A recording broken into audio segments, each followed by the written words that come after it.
The 95 years is back, guys, and this is our podcast where we get to talk about employers, employees, fun employed people, and we invite you to come and drag your bosses on the podcast and drag your clients without breaking privilege, NDAs, and all that. My name is Troy on radio, Trust Troy. Look, I'm sounding this way because I've had it really rough this past few days. That's what they say when they are having too much excitement. They will not tell you the truth behind why they sound like this. But... Well, I'm not the one that asked Kiss Daniel to release Twe. So I was out there, shouting and screaming. Clubbing, see, I don't catch them. Suppose they walk. Now we day. Suppose they walk. Well, guys, this is another episode of the show. Before we get into our craziness, we cannot leave our guests right here without saying. Right, we have a legend with us here, a legend lawyer with us here today. Please. Ladies and gentlemen, meet Mr. Akinyemi, as we like to call him on social media. Welcome, sir. Bro, thanks for having me. Always a pleasure to be here. Thank you. Congratulations, I like the setup. Shout out to Mr. Gift. Mr. Gift, makes come on, sense. Makes sense, go on. He's trying to be shy and I got it, but we hear him. We'll talk about him later. Okay.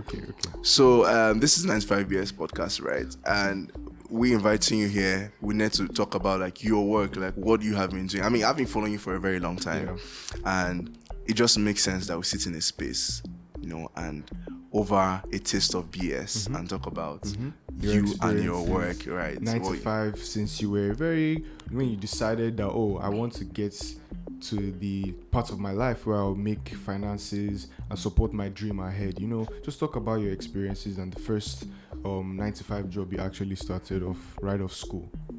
Yeah, so this is a good opportunity. I don't think anybody's given me any chance to talk about that before. Interesting. So we're the first. So hopefully I'm able to, share something that is going to be useful to other people. Yeah. Interesting. Yeah, so for me, I qualified like 15 years ago. Mado. Because my dad is a lawyer, it was like kind of like seeking out opportunities for me to slowly ease into legal practice. And I found the first opportunity during my NYC year. And it was a law firm in Lukweju, and it was a good place to start. And I went into it with my own. I already had the clarity of what kind of lawyer I wanted to be. But again, resuming at the office, I just knew that my time here is very, very limited, because that wasn't going to help my journey, in a sense that I can't just have the office as a ladder to getting into the music business or the entertainment business. So what I was privileged to, soak in as much information on how to just be a good lawyer, because my boss was like the most brilliant lawyer that I've ever been in the same space with. Shout out to my boss. So that's the first. I get to the shout out. Shout out to my boss, but I won't mention his name regardless, because it wasn't like 100% rosy experience. So, I was able to learn a couple of things that I believe that every lawyer should kind of like soak in and adopt as they continue on their journey, on their professional journey. Having an analytical mind, being able to appraise issues, review things, get to the meat of the matter, and try to profile solutions for the benefit of a client. So I was able to learn that. But again, the other aspect of my experiences that I just knew right there that, man. So I was thrown into litigation, which is not necessarily a bad thing in itself, but before then I had all these ideas of being a lawyer and you go to court, you argue, you get judgment, but the reality is a bit different. You go to court, you study your file, you're seeing that the case has been going on for like 15 years. And you go into court, you're still dealing with adjournments. Things don't really go as planned, like you had it up there in your head when you were in law school, or all those fun American movies you've seen. So and the love for music was already there for me, and I already had an idea from like my third, fourth year that there was something called entertainment law. Interesting. And yes, I didn't make it as a musician, but I thought that. Wait. So wait, hold on. We can't let that slide. What you're trying to say is that I didn't blow. You tried at some point. Yeah, I gave that thing like 7 years of my life. Whoa. Actively recording music, writing music, performing. Everybody that knew me at the University of Lagos knew that I was an artist. Whoa. I'm impressed. So that's why I do what I do, man. Yeah, and you actually do. So there's a theory that if you are an artist, people that are on the music business side are usually like field artists. Yeah, I think a lot of my us. guys tell me that as well. Many people. You say you will not succeed as artists. You will not make You want to tell me say make I not release this song. Yeah. So the thing is, your love for music is usually what drives you. If you're a talent manager, publicist, even lawyers, you probably love the music too much. You want it to be something in the music, but maybe that was your plan B or your plan C. You didn't make it as the main guy. For example, now a good example is the Prince. Everybody knew it wasn't that talented. With due respect to the Prince, but I think I like what he's been able to do for himself. Yeah. I'm not taking shots. I can't even take shots because what he's accomplished is it's a lot, because now he has certain limitations being the guy in front of the camera, and he just took the back seat, and he's able to be a part of two other people's journey, and even probably more that we don't even know about. Exactly. So and I think many people can draw from that and be inspired, especially talented guys from 10-15 years ago that are still struggling with being songwriters or recording artists. You can actually be a lot more. Okay, interesting. So before we get into like your journey or your first year as an entertainment lawyer, right? We have this fine gentleman in front of us. We call it a taste of BS. Yes. So on this podcast, we don't want to just talk about BS, right? We want you to taste it as well. I know how it feels, how it tastes in your mouth. So as we're giving the audience a taste of your personal BS concerning your 9 to 5, we also need you to be tasting a bit of that BS yourself. So let's Should I go now? Yeah, go on. Let's know that our BS is nice. Toasting to more BS. More BS. Now, what does that taste like? It tastes like BS already. Yeah, that's one.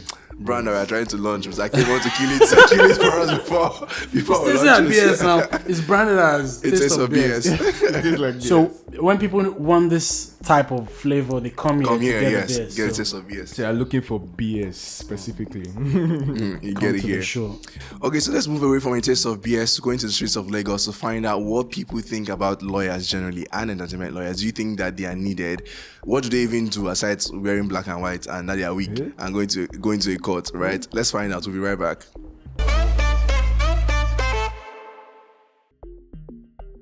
I think they're very, very important actually, because in all fairness, I think lawyers generally, for everything you want to do, they are very, very important for them to actually have backends for you in case anything comes up. It's very important. It's very important. You see many artists, they are being, shortchanged because of them not having lawyers or something. So it's actually very important. I think that's one of the, areas of law that, lawyers are pushing themselves into, because it's very important in Nigeria currently. Yes, so being you not in 9 to 5, you are exposed to this situation where you have, I don't know, when you start your business up or anything, you need people, you need professionals around you, even if they are freelancers, professionals, but you need them. Because if you don't have those people close around you, you tend to just go, you lose your way, you waste your time, people rip you off.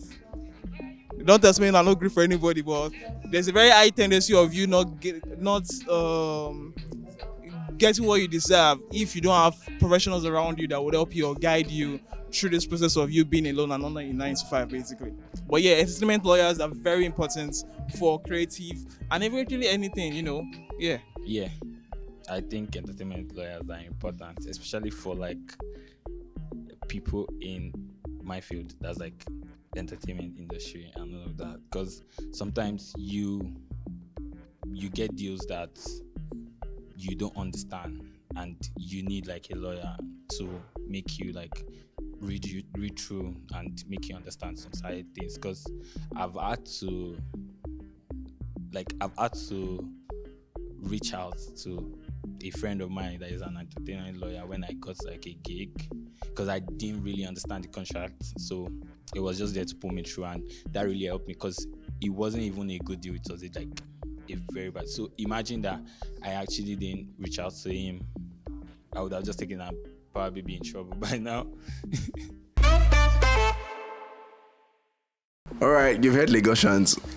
Yeah. What do you think? I mean, obviously, you said you need a lawyer, Of course. You might as well shoot your shots right here. You have one of the very best in the game. Sit that at this table, guy. Man, if I could work with him, that would just be a great dream. You know what I'm saying? I'm humbled, like Mado. The endorsement coming from Trust.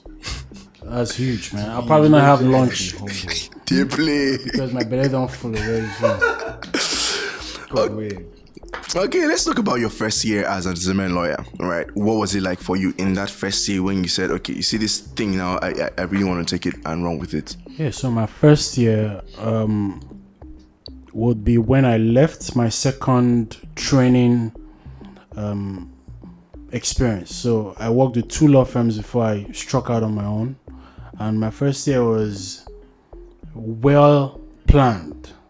That, man, I'm going into this jungle and I'm going to try to do my best. So at the time, like 12 years ago, remember I qualified like 15 years ago. So I did like 3 years of training, and then I started out myself just with this unshaken faith that, man, there has to be something here for me.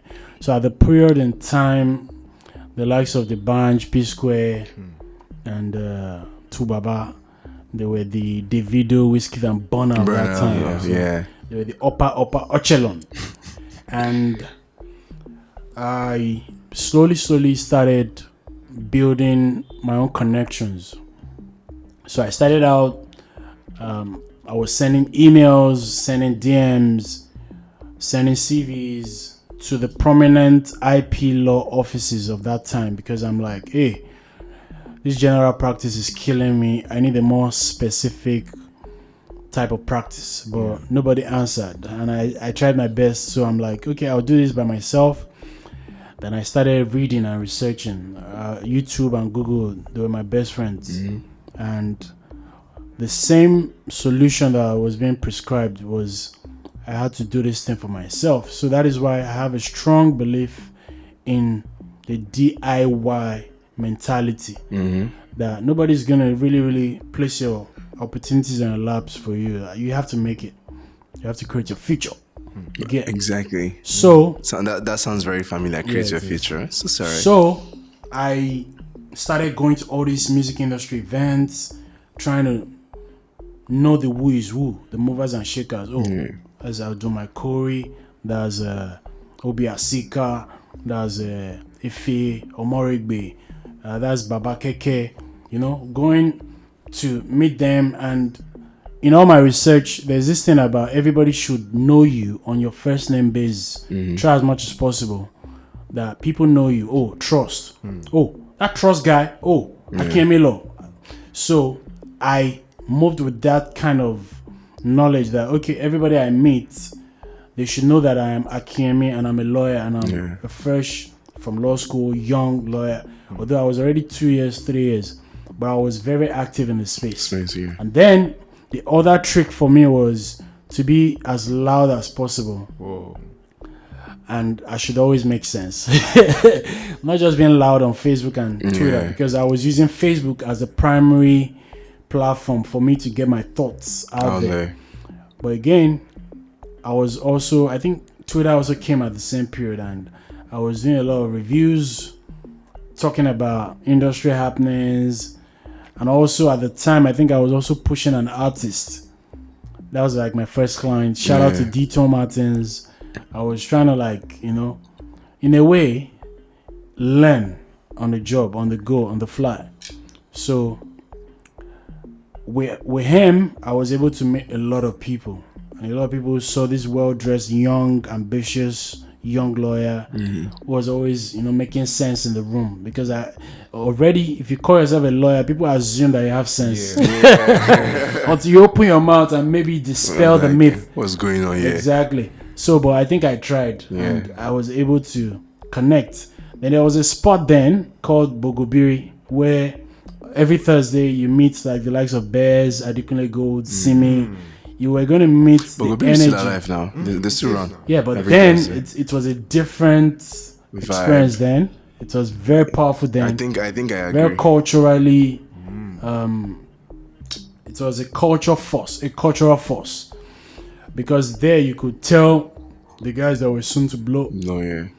And it was a melting pot of a lot of energies. And so you could go to Bogobiri and meet the guys running the industry. And also there were also platforms like Basement Gig, Oh yes. by Osage, where many things were happening. So yeah. I was those were the places where I was really, really navigating. So my first year, what really changed the game for me was there was a conference where I met somebody who said, "Oh, I'm starting a record label and we need a lawyer." And I gave the person my retainer of 300,000 naira per year. Mado. As a lawyer, the retainer was 300,000 Okay. naira. And the guy said, "Okay, I'll pay twice." And in less than a week, the guy paid 150 grand. That was like my salary like for 4 months at the time. So I just neatly went to my office, took And my told ID them. card, dropped it Oti on the love. table, on the table of my boss. Like, man, this is the last time I'm here. The It's next gone. thing I did, I went on Amazon and I ordered for like maybe 10 books.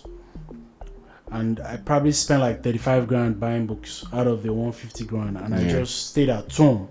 And then my parents were wondering the next day that I wasn't going to work. And I told them like, "Hey, Popsy, You don't be I'm not resuming again. I'm starting out." So that was a turning point for me. That was when I knew it was real. So I'm no more a general practice lawyer anymore. Yeah. I'm trying to face this thing. I've been a general practice lawyer for 3 years. Now I've already built my reputation to a certain point, and it was time to just step in with my 2 legs, because already my name was already coming up in conversations. I was already knowing who is who. I was already reviewing things online, and people were already inviting me to TV stations, radio stations, and all of that. So it just meant it meant that I could boldly just having 3-4 months salary. Let me just try. Yeah, give it a try Yeah, and see if so- it works. And the more I did what I was doing, which was being active on social media, a lot of people were starting to, tell me to write letters, draft contracts, be their lawyers, and slowly it was a slow burn, but I'm thankful to God. I mean, speaking of social media, was there a point for you that made you feel, I need to not just be an entertainment lawyer or focus on like IP, but I need to also transition into a digital creator? Was it intentional or it just happened as It was intentional because from the research I was doing, they said I had to be like the loudest in the marketplace. Yeah. When you're broke, You have all the time to make you have all the noise. time. So they said, I was doing a lot of research about legal marketing. And if you're less busy, if you're watching this show, if you're trying to strike out as an entrepreneur, maybe in photography or in filmmaking, whatever, usually if you do not have a clientele base, you have more time. So all the time you have, why not just devote to maybe creating more content and announcing your presence online? Even if you're a songwriter, a record producer, and there's nobody is booking your studio yet. Right. So maybe 90% of the time will be spent Taking down notes because I'm too quiet for getting this. attention. Yeah. I'm here. Then the 10% could be spent becoming better, getting better at your craft, and then trying to actually do the work until you find maybe like a 50-50 balance. And soon enough, before you know it, there'll be 90% more work and maybe 10% marketing. Interesting. So that was how it happened. And I didn't make money for a very long time, and because money wasn't even a pressing need. I wasn't doing what I was doing for money. I was doing it because I needed to make my name. For example, some A-list, B-list guys will call me. I can't say, oh, you have to pay me 10,000 naira before I show up. I'm going to be there. Because the earlier the better that I'm able to attach myself to that A-list or B-list guy, that is going to be like a testimony or a testimonial that everyone can see. Because that's the nature of the game. Yeah. So there's a book that I want to recommend at this point. Okay. There's a book titled Sack Your Boss that This I guy's recommend. It's giving me every reason to drop that letter that I've typed. God knows how long Please, ago. if you get that book, just tweet at me at Akinyemi. Let me know what you got from the book. That's the most important book I think any employee can read. Especially if you're in a very toxic situation. It's going to prepare you to just make the decision. So speaking on toxic, what exactly would you say was your experience of bullshit working for as a lawyer for these industries? The two offices I worked at, with due respect to the brilliance and the amazing work they've done, because I can't really just focus on the negative. But the negative for me was that the culture of fear. My two bosses were very fearsome. Damn. And everybody was always pandering and scared of the two of them. But me as an Egyptian man, like, I get coconutted, so I was never going to be under that kind of environment for too long. Because I already knew what I wanted to do in my life. So, and I had the belief that I can't lose. So I've always had like an athletic mindset. Yeah, it's either a win or a win. Yeah. So even if I'm failing, there's a lesson that I can still... And it's all going to form part of my story. I think I'm writing a script or I'm shooting a movie. And the actor will first collect punch for playground. And he's going to go back to the gym, talk to his master. It blew me. And then... just like this boxing movie, Creed. So somebody's gonna punch you in the face, you're gonna get bloodied, but you go back to your routine, work out, try to be a champion at the end of the day. I think with the part of BS that I'm really even interested in hearing from Akinyemi is like the BS he gets now that he's at this stage, right? Because I can imagine what your DM looks like. I see your comment section, I'm like, this guy that way, put his comment section. The people that are trying to work with you so bad. Exactly. So what is the current like BS you're experiencing as Akinyemi Law in 2024? So I think I appreciate and I embrace this BS because I'm not as prominent as Davido or Wizkid or Burna Boy. My journey is different, but I know that David especially is more like the relatable guy that everybody sees and knows that does a lot of good in public. Yeah. And the hate that he still deals with till tomorrow, it is very, very instructive for me that no matter how good, no matter how much you try as a human being to be good to your community, there's still going to be some insufferable people that wouldn't really appreciate what you're on about. So for me, being in the public eye is very, very difficult. There's no easy way. It's not like I choose to be in the public eye. It's just that I need to feed my family, and one of the pillars of me doing business is social media. Yeah. And it's been a very strong pillar for me, and I can't run. So I need to develop that thick skin. When people come in my DMs, they want different things, and I'm not able to meet everybody's needs. But I still prefer this BS to the BS I used to suffer when I was an employee. So I'll take this BS over any other kind of... Because you have to suffer from success. That's my Yoruba part. Success. You have to suffer. I'd rather have this kind of BS than not being prominent, not doing good, not being in the public eye. I would embrace it and I would navigate my way around it. Yeah. Well, that's lovely.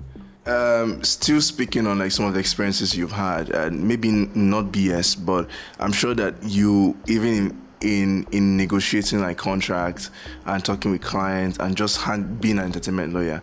There's a lot. You're seeing a lot. So what are some of these stories or tales that you've experienced that you think that people can learn from, especially like young artists that are coming up? Yeah. So as an entrepreneur, consistency is the cheat code. I remember the days when a 5,000 naira legal fee used to make sense to me. Like, that was all I needed to be able to power through the week. Initially, when you're trying to start, you think about so many things. There are some of your colleagues in better situations.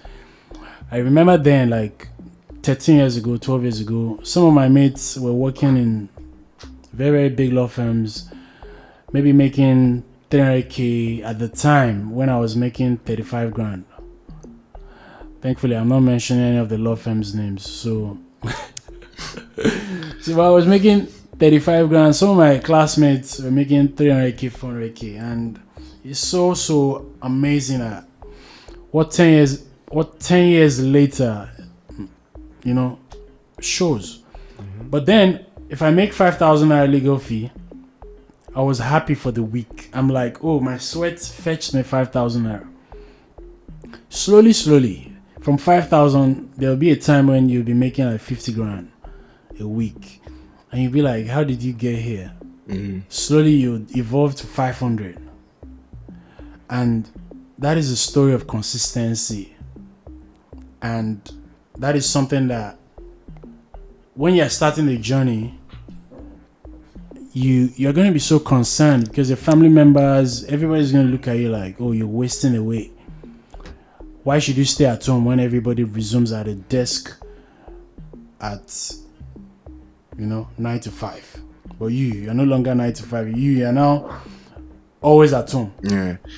But my consolation was when I figured that, man, Linda KG is running the media business, or the Y Niger guys are running the media business, and they are making bank from maybe just a little corner of their room.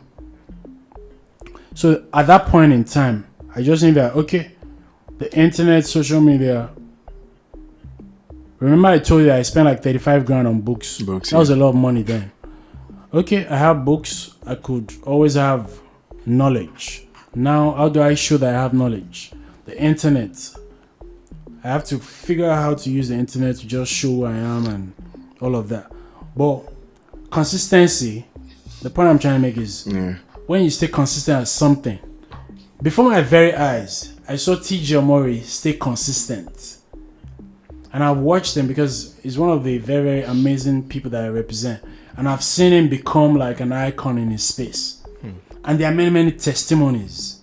I remember Layo Wasabi, I don't represent him, but I know how he broke onto the scene. Yeah. And he's now like a culture force. Same thing with Macaroni. Same thing with Nasboy, all these guys. Who was your first biggest client? At the time, that has to be GT the guitar man. Shout out to GT. Okay. So GT kind of like, we became friends and he was my guy.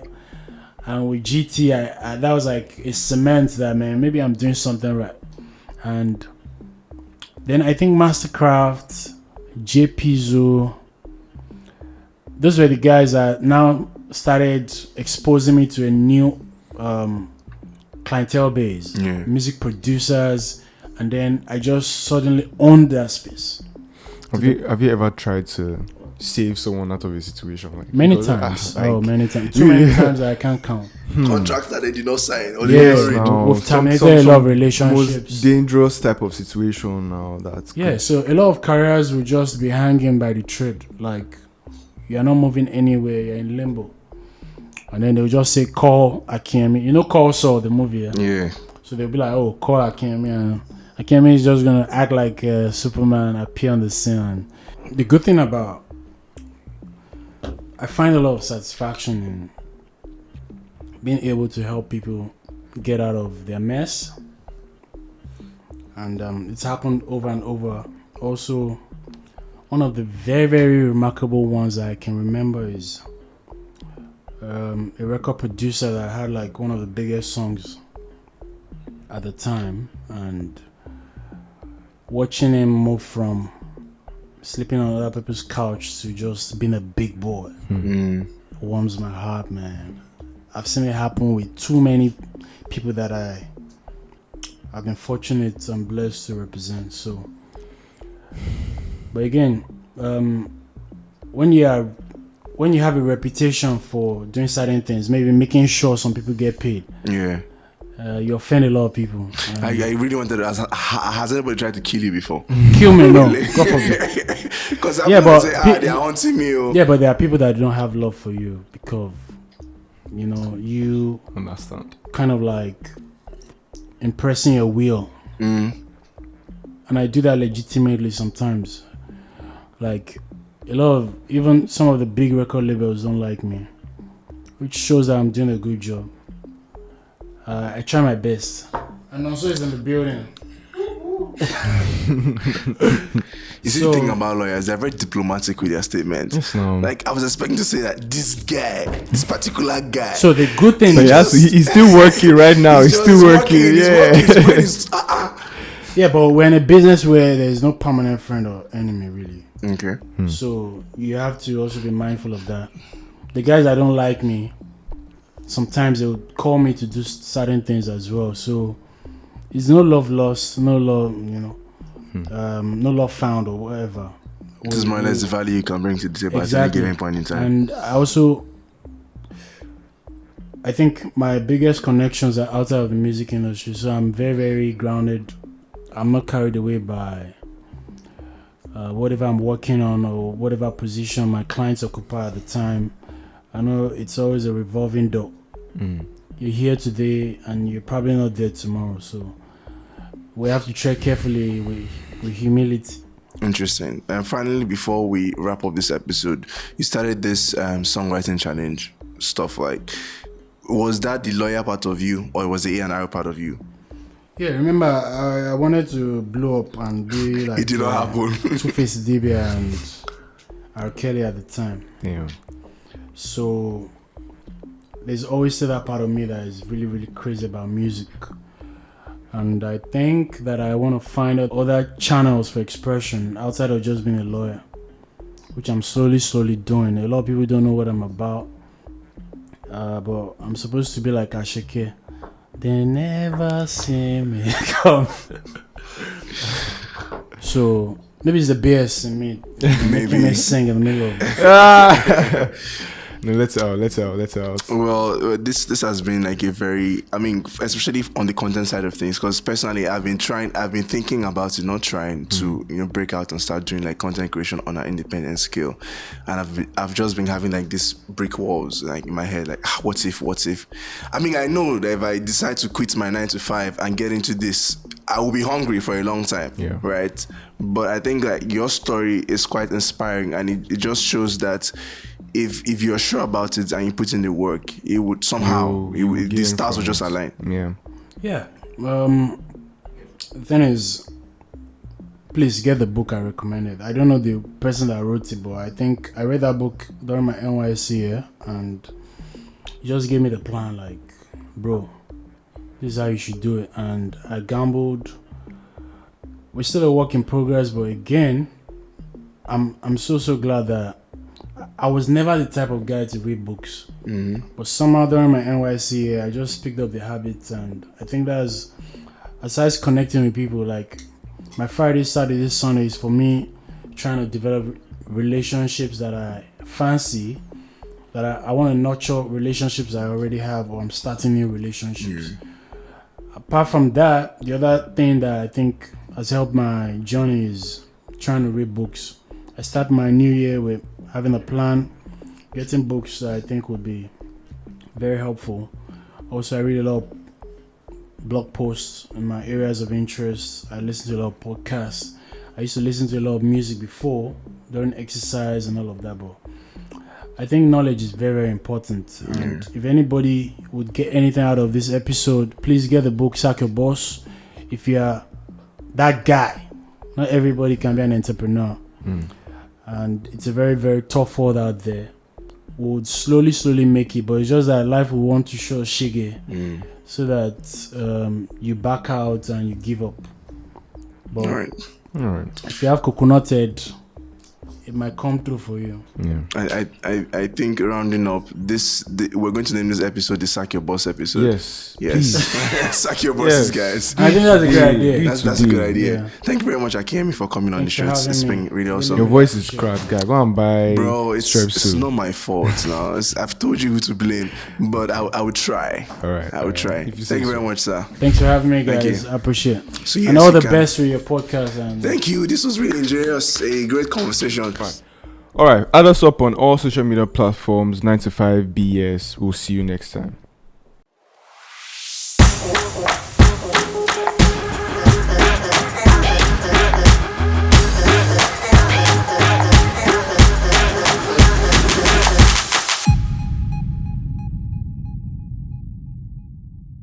My voice seems like it's back, but a little bit with more punch, that kind of Dan Foster register, great voice, who will I compare it to again on the radio? Rick D's on the midday always says, yeah, I know. You probably don't know who those people are, but